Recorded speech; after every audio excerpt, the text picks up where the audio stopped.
जय श्री कृष्णा। गंगावतरण की कथा।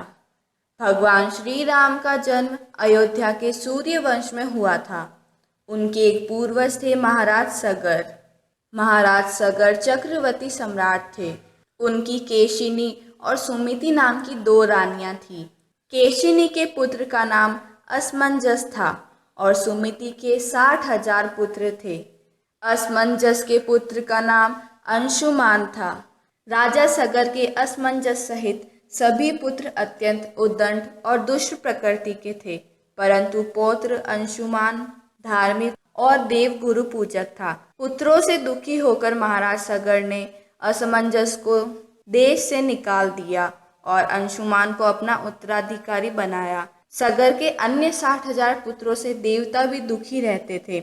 एक बार महाराज सगर ने अश्वमेध यज्ञ का अनुष्ठान किया और उसके लिए घोड़ा छोड़ा। इंद्र ने अश्वमेध यज्ञ के उस घोड़े को चुराकर पाताल में ले जाकर कपिल मुनि के आश्रम में बांध दिया, परंतु ध्यानावस्थित मुनि इस बात को जान ना सका। सगर के 60,000 अहंकारी पुत्रों ने पृथ्वी का कोना कोना छान मारा, परंतु वे घोड़े को ना पा सके। अंत में उन लोगों ने पृथ्वी से पाताल तक का मार्ग खोद डाला और कपिल मुनि के आश्रम में जा पहुंचे। वहां घोड़ा बंधा देखकर वे क्रोधित हो शस्त्र उठाकर कपिल मुनि को मारने दौड़े। तपस्या में बाधा पड़ने पर मुनि ने अपनी आंखें खोली।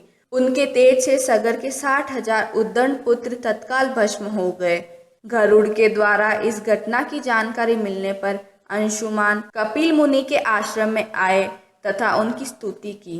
कपिल मुनि उनके विनय से प्रसन्न होकर बोले, अंशुमन, घोड़ा ले जाओ और अपने पितामह का यज्ञ पूरा कराओ। ये सगर पुत्र उद्दंड, अहंकारी और अधार्मिक थे।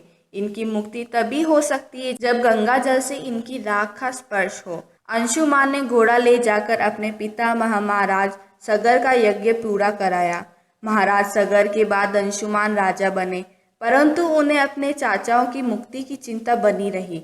कुछ समय बाद अपने पुत्र दिलीप को राज्य का कार्यभार सौंपकर वे वन में चले गए तथा गंगा जी को स्वर्ग से पृथ्वी पर लाने के लिए तपस्या करने लगे और तपस्या में ही उनका शरीरात भी हो गया।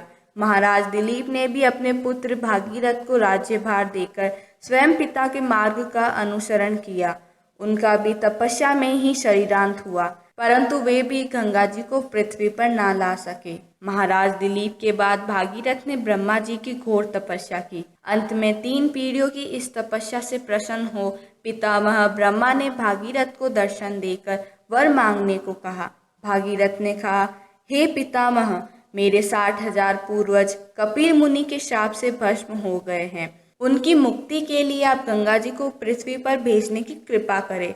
ब्रह्मा जी ने कहा, मैं गंगा जी को पृथ्वी लोक पर भेज तो अवश्य दूंगा, परंतु उनके वेग को कौन रोकेगा? इसके लिए तुम्हें देवादिदेव भगवान शंकर जी की आराधना करनी चाहिए। भगीरथ ने एक पैर पर खड़े होकर भगवान शंकर की आराधना शुरू कर दी। उनकी तपस्या से प्रसन्न होकर भगवान शिव ने गंगा जी को अपनी जटाओं में रोक लिया और उसमें से एक जटा को पृथ्वी की ओर छोड़ दिया। इस प्रकार गंगा जी पृथ्वी की ओर चली। अब आगे आगे राजा भगीरथ का रथ और पीछे पीछे गंगा जी थी। मार्ग में जूनोई ऋषि का आश्रम था। गंगा जी उनके कमंडलू दंड आदि बहाते हुए जाने लगी। यह देख ऋषि ने उन्हें पी लिया। कुछ दूर जाने पर भगीरथ ने पीछे मुड़कर देखा तो गंगा जी को ना देख वे ऋषि के आश्रम पर आकर उनकी वंदना करने लगे।